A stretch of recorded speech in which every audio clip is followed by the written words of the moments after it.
Hey y'all, it's Diva here. So ladies, are you ready to get hot? Because this is your weekend to learn how to build your own fire on your own without any help. No matches, no lighters, not even a magnifying glass. Nope, we are going to use a ferro rod and a knife. Now this is a 3-inch ferro rod that is attached to one of my favorite Mora knives, the Eldris. We've talked about him before. Call him Chub. Now you can get both of these items either online or at any sporting goods store. You're also going to need to gather a couple supplies. The first is smalls, which is our fancy schmancy term for sticks.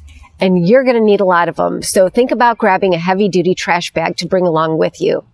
After that, I'm going to teach you how to harvest some cedar bark, which is the material we're going to use to build what is called a bird's nest.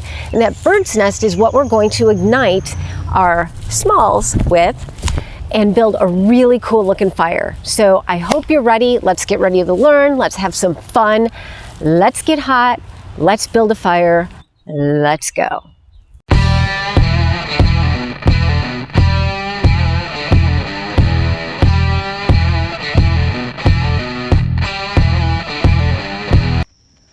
All right, so we've got a nice cedar tree here. And if you'll notice, this is all dead bark. So we're going to collect this in order to make what is called a bird's nest. You want to be careful, make sure you're not pulling anything live off the tree because we don't want to damage it. All this dead bark will just peel right off. All right, now that we've got our cedar bark, what we want to do is we want to make it as fibrous as possible. So, put that over there. So, we are just going to back and forth like so. I recommend doing this over some kind of mat. This is the footrest on my lounger actually. Where you can pick up a lot of this stuff for when your bird's nest is ready. So basically, you're making, it's like very fine straw. And if you look, see this black stuff on my hands? That's part of the bark that you want off.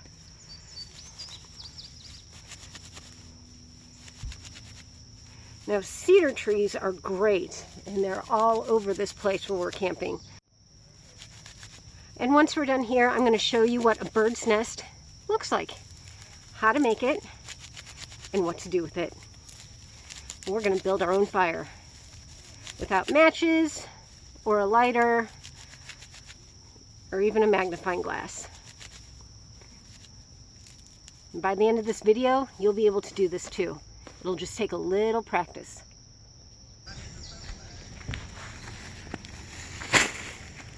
All right, so I've got my smalls here. I'm just going to take a bundle, lay it right here. I'm going to take a second bundle, about the same size, a little organized. I'm going to put it on a 45-degree angle right there. I'm going to take a third bundle of smalls, get those organized there.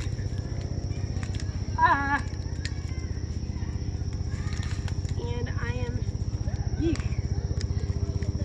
I don't like that guy either. I'm going to lay it right up here. So, my bird's nest is actually going to go right in here. That way we can pull the sticks over that bird's nest to get a nice fire going.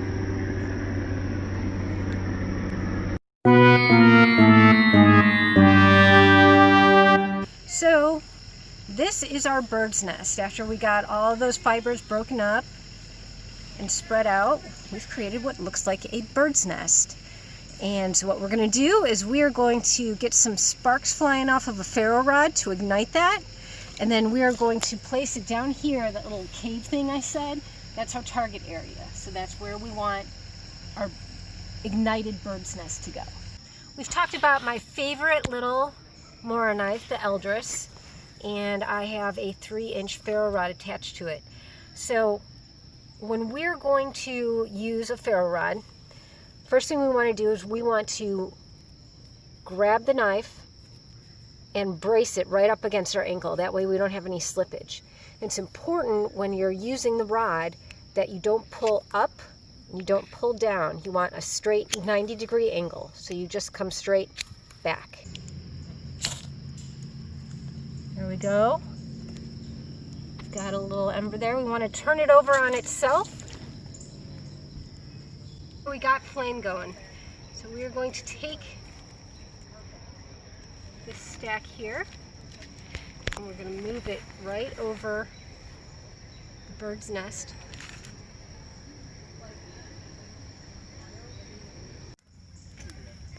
So look at that. Now we've got this really nice column just coming straight up from the center, and it is going straight up. That's called the Venturi effect. Fire loves chaos. It will just eat through the wood.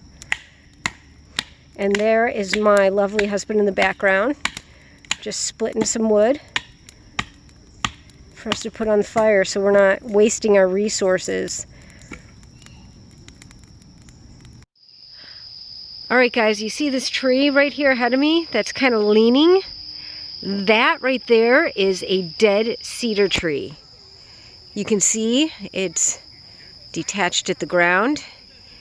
It's leaning all the way up against other trees because it's detached and it got caught by these other trees. But that is some dry, seasoned cedar wood right there.